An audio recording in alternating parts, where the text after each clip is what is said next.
ఆంధ్ర రాష్ట్రానికి వ్యతిరేకంగా కొట్టిన ఇన్ని డైలాగులకు ఆయనకు పడిన ఓట్లెన్నో తెలుసా? చివరికి అక్కడ ఇండిపెండెంట్ గా నిలబడిన చెల్లెమ్మ బర్రెనెక్కకు వచ్చిన ఓట్లు కూడా ఈ పెద్ద మనిషికి దత్తపుత్రుడికి రాలేదు. జిత్తుల మీద కుయుక్తుల మీద తాను ఆధారపడతాడు.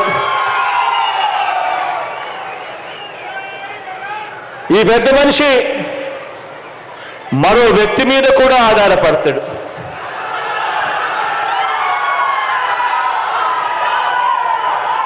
ఒక దత్తపుత్రుడిని యాక్టర్గా పెట్టుకొని డ్రామాను కూడా ఆడుతాడు.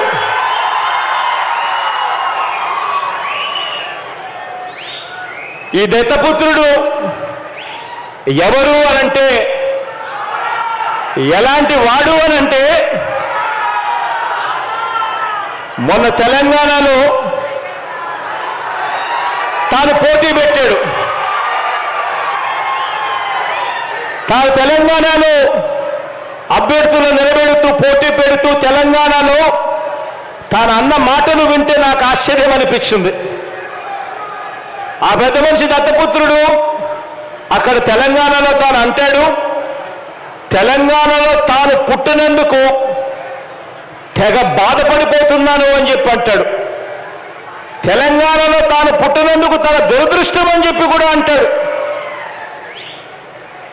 ఇలాంటి వ్యక్తి మొన్న తెలంగాణలో ఇలాంటి డైలాగులు కొట్టిన నాన్ లోకల్ ప్యాకేజీ ఇస్తారు ఈ పెద్ద మనిషి చంద్రబాబు నాయుడు గారికి ఇంకొక పార్ట్నర్.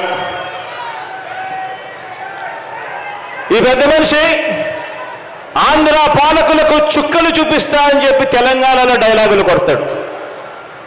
ఆంధ్ర పాలకులకు ఈ పెద్ద మనిషి చుక్కలు చూపిస్తాను అని చెప్పి తెలంగాణలో డైలాగులు కొడతాడు.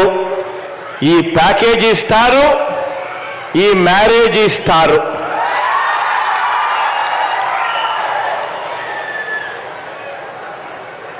ఈ పెద్ద మనిషి పరిస్థితి, ఈ దత్తపుత్రుడి పరిస్థితి అక్కడ ఎలా ఉంది అంటే, ఆ తెలంగాణలో పోటీ పెట్టి ఇన్ని డైలాగులు ఆంధ్ర రాష్ట్రానికి వ్యతిరేకంగా కొట్టిన ఇన్ని డైలాగులకు ఆయనకు పడిన ఓట్లెన్నో తెలుసా?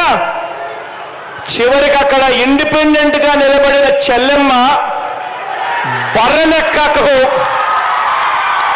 వచ్చిన ఓట్లు కూడా ఈ పెద్ద మనిషికి దత్తపుత్రుడికి రాలేదు. డిపాజిట్లు కూడా రాల. ఈ పెద్ద మనిషికి ఇతనికి మన రాష్ట్రంలో చంద్రబాబు నాయుడు గారి ప్రయోజక వర్గం ఉంది తప్ప ఆంధ్ర రాష్ట్రం మీద ప్రేమే లేదు. ఇక్కడ ఈ పెద్ద మనిషికి ఒక సొంత నియోజకవర్గం కూడా లేదు. వీరిద్దరూ కలిసి 2014 నుంచి 2019 మధ్య వీరిద్దరూ కలిసి ఎన్నికల్లోకి కలిసి వచ్చారు. కలిసి వచ్చి 2014 నుంచి 2019 మధ్య ఈ ఉద్యానం ప్రాంతానికి మంచినీరు ఇవ్వటం ఎలా అని చెప్పి కనీసం ఆలోచనైనా చేశారా అంటే అది లేదు.